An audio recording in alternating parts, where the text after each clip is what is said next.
E aí, galera, animados pro ápice do nosso preâmbulo? Primeiramente, reitero, benefício de auxílio acidente é um benefício por incapacidade, mas eu separei ele porque eu acho que ele tem suas diferenças, por assim dizer. O que é o auxílio acidente? Para quais segurados têm carência, o que eu preciso saber inicialmente? O auxílio acidente é um benefício indenizatório. Isso eu já bati nessa tecla um pouco. Isso quer dizer que ele não está ali substituindo o seu trabalho. E é por isso também que, diferente dos outros benefícios da Previdência Social, ele pode ser menor do que o salário mínimo. Ora, se tu tá recebendo auxílio doença, é injusto que tu receba menos do que o salário mínimo, porque aquele benefício ele está cobrindo o risco social do afastamento do trabalho. E no trabalho você recebe pelo menos um salário mínimo. Já o auxílio acidente, não. Ele é 50%. 50% de quê? Do teu salário de benefício. O que é salário de benefício, Matheus? Salário de benefício é a tua média de contribuição. Se toda vida tu contribuiu sobre 2 salários, teu salário de benefício vai ser 2 salários. Então, o auxílio acidente ele é 50% do teu salário de benefício. Na hora em que surgiu, né, a redução da capacidade laboral. Se você for lá na lei 8.213/91, você vai ver que o auxílio acidente ele é um benefício indenizatório, como eu já falei, que paga 50% do teu salário de benefício e que ele vai cobrir o risco social de uma sequela consolidada que reduz a tua capacidade de trabalho. Se tu for lá na lei, é exatamente o que ele diz. É a pessoa que depois de ter recebido auxílio doença e teve a fratura ou a lesão consolidada e com a redução da capacidade de trabalho, terá direito ao percebimento do auxílio acidente. Então é isso. Ele não é um benefício que vai substituir tua renda. Tu vai continuar trabalhando e recebendo ele. E por que isso é tão diferente? Porque, como eu expliquei, nos outros, tu vai estar afastado do trabalho, tu não pode trabalhar. Uma pessoa que é aposentada por invalidez, que decide, sei lá, abrir uma empresa e começar a trabalhar, vai ter o benefício cortado, porque você vai supor que aquela pessoa não está mais inválida. A pessoa que está recebendo auxílio doença, longa duração, e volta a trabalhar, mesma coisa. O auxílio acidente não. Ele é para você que ficou com uma sequela que reduz a tua capacidade de trabalhar. O que é isso? Se antigamente tu conseguia passar o dia todo e exercer e produzir X, e hoje tu produz X menos 1, isso é um benefício para ti. Se ele vem para compensar pelo que tu perdeu, né? Para te indenizar. E para quais segurados ele é devido? O auxílio acidente ele é devido aos segurados que tem um terceiro que contribui junto do segurado. Como assim? Se tu pega o autônomo, o MEI, o empregado que presta serviço para terceiro e recolhe como CI, se tu pega o facultativo, que às vezes é o aluno, que o pai dele paga o INSS dele, esses dois, a contribuição que é vertida ao INSS é apenas sobre o valor e que o segurado percebe, digamos assim, recebe. Mas quando tu fala no segurado empregado, além do segurado empregado ter um desconto no salário dele, que é vertido ao INSS, o próprio empregador vai lá e sobre o valor do salário faz a própria contribuição dele. Então a contribuição do empregador, né, e isso é uma coisa que eu poderia ter pontuado antes, mas eu vou pontuar aqui, o INSS ele é financiado pelo segurado, que faz a contribuição, pelo empregador do segurado e pelo governo, né? Então vamos lá. O empregador, ele paga, dentro da contribuição dele, um seguro, que é o seguro acidente de trabalho. Como é que esse seguro é calculado? Com base no RAT, que é o risco de acidente de trabalho. Se estiver acontecendo muito acidente dentro da empresa, aumenta o RAT, aumenta o SAT. É por isso que às vezes o empregador não gosta quando tem acidente. Ele vai pagar mais contribuição ao INSS. Então assim, é esse SAT que faz com que você, segurado, possa receber o auxílio acidente. E quando você não é segurado avulso, quando você não é segurado empregado, quando você não é segurado especial, quando você não é segurado empregado doméstico, você não tem recolhimento desse site, consequentemente você não tem direito ao auxílio acidente. Matheus, o auxílio acidente, ele tem uma carência? Não, tá no nome, auxílio acidente, vem de acidente. O que a gente estudou no benefício por incapacidade? Que toda incapacidade que surgiu de um acidente tem isenção de carência. Então, é um benefício que mesmo para quem começou a trabalhar hoje, se acidentou hoje, ele é um benefício onde essa pessoa já vai ser elegível para esse benefício. É claro, futuramente. Porque essa é outra coisa que vocês têm que gravar na cabeça de vocês. O auxílio acidente, ele é posterior ao auxílio doença. Qual é a regra? A regra, meu amigo, é que quando você está incapaz, você quebra um braço, uma perna, um clavícula, um tornozelo, um punho, quando você pega uma lesão no joelho, você fica incapaz, você pede auxílio doença do INSS, você ganha auxílio doença, recebe o auxílio doença por alguns meses. Quando esses meses acabam, você retorna ao trabalho pleno. Não é pleno, porque, meu amigo, não existe isso de você se acidentar e você não ficar com a sequela. O que importa discutir aqui é que essa sequela não pode ser uma sequela qualquer. Se tu é um cara que trabalha predominantemente sentado e tu teve uma fratura no pé e tu não sente nada porque tu passa o dia sentado, supondo, ela não reduz a tua capacidade de trabalho, essa tua sequela ela não vai ser indenizada, tu não vai receber auxílio acidente por ela. Mas o fato, e é o que eu quero que vocês entendam, é que é muito difícil que uma sequela não reduza ainda que minimamente a sua capacidade de trabalho. E aí a gente vai ter uma discussão, que a gente vai se aprofundar mais nas outras aulas, que é sobre o grau dessa redução. Essa redução na capacidade de trabalho tem que ser grande ou basta que ela exista minimamente? Se ela existe minimamente, e a gente tem tese nesse sentido, e a gente tem entendimento do STJ nesse sentido, no tema 416, que diz que uma redução mínima, já não importa o grau da lesão, uma redução mínima já dá direito ao auxílio acidente.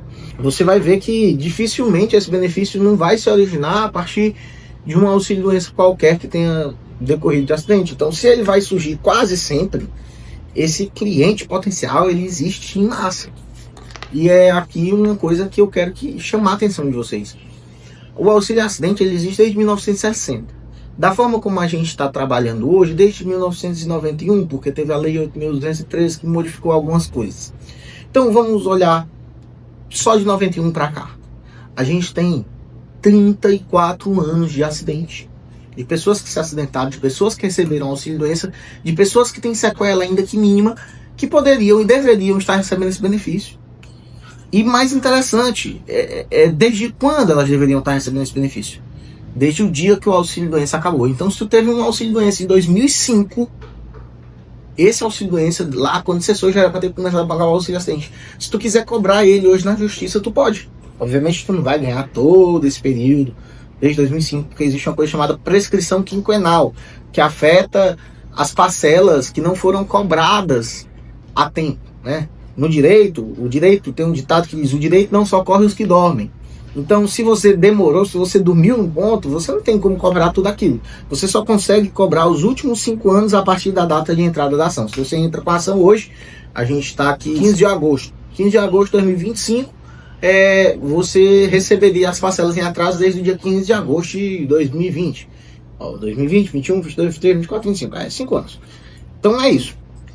O que eu quero destacar aqui no auxílio acidente é que o termo inicial dele, o auxílio doença, que deu origem, a cessação do auxílio doença que deu origem, e isso aqui é o tema 862 do STJ, e o grau de redução, que pode ser mínimo, conforme o tema 416 do STJ. Se eu tiver errado na edição, eu corrijo. Mas é isso que eu quero que vocês entendam. Em resumo, o auxílio acidente é um benefício que é concedido a partir da cessação do auxílio doença que lhe deu origem. Então, se você fraturou, pegou uma pancada grande, se você levou um tiro, uma facada, e você recebeu um auxílio doença, quando você ficou bom, você era para ter ficado recebendo auxílio acidente, caso tenha ficado com uma lesão que reduz a sua capacidade de trabalho. E essa lesão não precisa ser tão grande. Isso é contrário ao que o INSS diz, porque o INSS ele olha o anexo 3 do decreto 3048, que tem uma lista exemplificativa de situações onde o segurado pode receber o auxílio acidente. Mas a gente não vai seguir o que o INSS diz, a gente vai seguir o que diz a jurisprudência. Então a gente tem, dentro do auxílio acidente, muitos processos com muitos atrasados, e que você vai ter uma dificuldade menor de provar uma incapacidade, porque não é uma incapacidade, é só uma redução na capacidade de trabalho. E isso não vai exigir nem que seus clientes se afastem do trabalho. Isso é muito importante. Você tem que entender que, às vezes, quando você pega uma pessoa que trabalha de carteira assinada e essa pessoa depende daquele salário mínimo e tem 2 filhos dentro de casa, mesmo que ele esteja doente, ele não vai querer sair do trabalho para arriscar não receber do INSS, para ainda ter que pagar 30% para o advogado. É caro. Sai caro para o segurado. Esse sistema do INSS atual é uma porcaria. Mas o auxílio acidente não vai exigir que a pessoa se afaste do trabalho. Você vai pedir o benefício, desde quando você soube o anterior, já na justiça, cobrar os atrasados, provar uma redução mínima e ter esse benefício indenizado. Que, repito, ele é 50% do teu salário de benefício. Eu tenho clientes aqui que ficaram recebendo R$3.000 pro resto da vida. 2.200 e pouco, 1.800, ou seja, tem gente que tem aquela previsão que o auxílio acidente é meio salário para quem contribui no salário mínimo, mas para quem contribui acima, não. Então, é um benefício excelente para se trabalhar. A gente tem um número altíssimo de clientes para buscar, porque, veja, qual é o cliente que procura advogado? O cliente que procura advogado é o cliente que, quando ele sofre um acidente, fica afastado ali 12 meses pelo INSS, o INSS corta o benefício dele e ele tá tão ruim que ele não consegue mais trabalhar. E aí ele vai para a justiça para tentar ficar afastado, para se aposentar por invalidez. Mas quando o cliente tem uma sequela muito pequena, o cliente só volta a trabalhar, esse cliente nem buscou advogado ainda. Então tudo é a forma como você vai prospectar. Agora, sempre que você for atender uma pessoa que seja um benefício previdenciário, a primeira pergunta que você vai fazer para ela é: você já se acidentou? Quando foi que você se acidentou? Você trabalhava na época? Não, não trabalhava. Beleza. Deixa eu ver tua carteira para ver se tu estava no período de graça. Se quando tu se acidentou, tinha menos de 12 meses que tu saiu do teu último emprego, ou se tinha menos de 24 meses, caso tenha sido desemprego involuntário, ou menos de 36 meses, se tu estava numa situação onde tu já tinha contribuído até 10 anos. Vamos ver se esse 1 mês e 15 dias a mais de período de graça que o INSS te dá não te fazia protegido na época. Porque às vezes a pessoa não pede o auxílio doença na época, que daria origem depois ao auxílio acidente, porque não tinha ciência que ainda estava protegido, segurado no INSS. Então, todos esses pormenores, todas essas complexidades a mais, todas as teses, todas as peças, todas as formas de trabalhar esse processo e lucrar com isso, eu vou trazer no meu curso. E aqui eu já dei um resumo do que é e por que é tão bom trabalhar com auxílio acidente, mas é necessário, sim, que você, advogado previdenciário, que trabalha mais tempo com isso, que já conhece esse benefício, mude a forma de você procurar o seu cliente. Porque senão, você vai achar que eu só estou lhe dizendo uma coisa que você já sabe. E faz muita diferença. Quando a pessoa trabalha com DPVAT, ela procura especificamente DPVAT, acidente. E aí ela tem muito DPVAT. Eu nunca trabalhei com DPVAT, então eu não tenho processo de DPVAT, eu não sei captar esse processo de acidente. Você tem que mudar sua forma de captar para você poder pegar esse cliente que está aí entre os seus processos, está aí entre os seus amigos. Você com certeza, se você joga bola, já teve algum colega que fraturou uma tíbia, um joelho, enfim. Se você malha, se você é um cara que gosta de malhar e você passa muito tempo na academia, com certeza você conhece um personal ou outro que já se acidentou, ou no dia a dia, ou até mesmo uma lesão muscular grave, uma luxação no ombro devido a um excesso de peso. Eu lhe garanto que isso é considerado acidente. Eu tenho um cliente recente que foi aprovado, que é um colega meu inclusive, que ele estava no CrossFit e ele caiu da barra, aí ele tem uma fratura. Então assim, você vai ter, quando você começar a olhar para o auxílio acidente da forma que eu quero propor que você faça da forma que eu quero lhe propor, quando você começar a fazer esse exercício mental, você vai ver o tanto de cliente que tem na sua porta. né? Clientes que vão te trazer uma rentabilidade incrível, porque dentro do curso eu vou falar como que eu cobro o auxílio assistente, mesmo quando tem atrasado, mesmo quando não tem, quais são os casos que tem atrasado, quais são os casos que não tem, se o cara não pediu antes, tem direito de pedir, como é que pede administrativamente, pede judicial, como é que pede cada processo judicial, modelo, petição, tudo. Modelo de manifestação, de pugnação de laudo, de emenda. A gente vai discutir questões de interesse de agir. Eu vou diferenciar por que é mais fácil tu fazer um processo de auxílio acidente rodar no judiciário do que tu fazer um processo de auxílio doença rodar. Às vezes, por causa, como eu disse anteriormente, pincelei, né, sobre o interesse de agir. E é isso. Eu acho que por hoje a gente fica aqui. Eu dei essas 3 aulas no intuito de trazer um preâmbulo, né, do nosso curso, e que você saiba mais ou menos o que você está procurando.